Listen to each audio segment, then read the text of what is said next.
Free fire গেমটা এমন একটা গেম যেটা যে একবার খেলছে সে বারবার খেলতে মনে চায়। প্রথম পারবে না, চেষ্টা করতে করতে যখন পেরে যায় তখন আর ছাড়ে না। আর এই গেমটা যারা একবার খেলছে, যার মনে একবার জায়গা করে নিয়েছে, সে কখনোই এই গেমটা বলতে পারবে না। সে যদি একদিন 2 দিন 7 দিনও না খেলে, সে 7 দিন পর আবার ঠিকই এই গেমটার ভিতরে ঢুকবে। কারণ এই গেমটা কখনো কাউকে কষ্ট দেয় না। এই গেমটা সবসময় সবাইকে আনন্দ রাখে। এই গেমটাতে আমি অনেক সময় কাটাইছি, আর এটা আমি কখনো ভুলতে পারবো না। এই গেমটা আমার কাছে এমন একটা গেম যেটা কিনা আমি বলে বোঝাতে পারবো না। অ্যান্ড এই গেমটা শুধু আমার কাছে না, আমি মনে করি যে প্রত্যেকটা ফ্রি ফায়ার প্লেয়ারের কাছে অনেকটা ইমোশনাল টাইপের একটা গেম হয়ে গেছে। কারণ এই গেমটাতে বর্তমানে যে অবস্থা হচ্ছে, যে গেমে এমন আপডেট দিতেছে, আপডেট দেওয়ার কারণে পুরো গেমটাই চেঞ্জ হয়ে যাচ্ছে। আগের ফ্রি ফায়ার আর আগের মতো নেই। তো এই কারণে হয়তো কোনো এক সময় আমরা এই গেমটা ছাইড়া দিতে হবে, তবে ছাড়া হবে না। যদি ছাড়া হয় তাহলে শুধুমাত্র গেমটা ব্যান্ড হওয়ার পরে ছাড়া হবে। তো যদি পার্মানেন্টলি গেমটা ব্যান করে দেয় তাহলে আমাদের এই গেমটা থেকে বিরত থাকতে পারবো।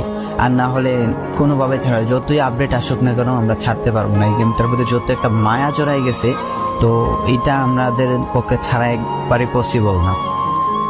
ফ্রি ফায়ার গেমটা এমন একটা গেম যেটা যে একবার খেলছে সে বারবার খেলতে মনে চায়। প্রথম পারবে না, চেষ্টা করতে করতে যখন পেরে যায় তখন আর ছাড়ে না। আর এই গেমটা যারা একবার খেলছে, যার মনে একবার জায়গা করে নিয়েছে, সে কখনোই এই গেমটা বলতে পারবে না। সে যদি একদিন 2 দিন 7 দিনও না খেলে, সে 7 দিন পর আবার ঠিকই এই গেমটার ভিতরে ঢুকবে। কারণ এই গেমটা কখনো কাউকে কষ্ট দেয় না। এই গেমটা সবসময় সবাইকে আনন্দ রাখে।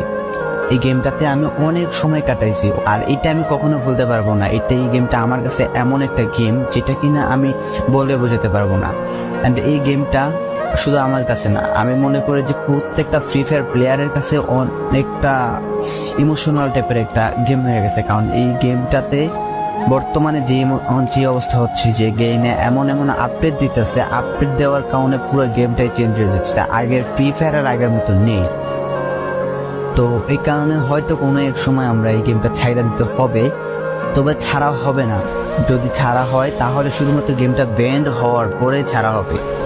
তো যদি পার্মানেন্টলি গেমটা ব্যান করে দেয় তাহলে আমাদের এই গেমটা থেকে বিরত থাকতে পারবো। আর না হলে কোনোভাবে ছাড়া, যতই আপডেট আসুক না কেন আমরা ছাড়তে পারবো না। এই গেমটার প্রতি যত একটা মায়া জড়াই গেছে, তো এটা আমাদের পক্ষে ছাড়া একবারে পসিবল না।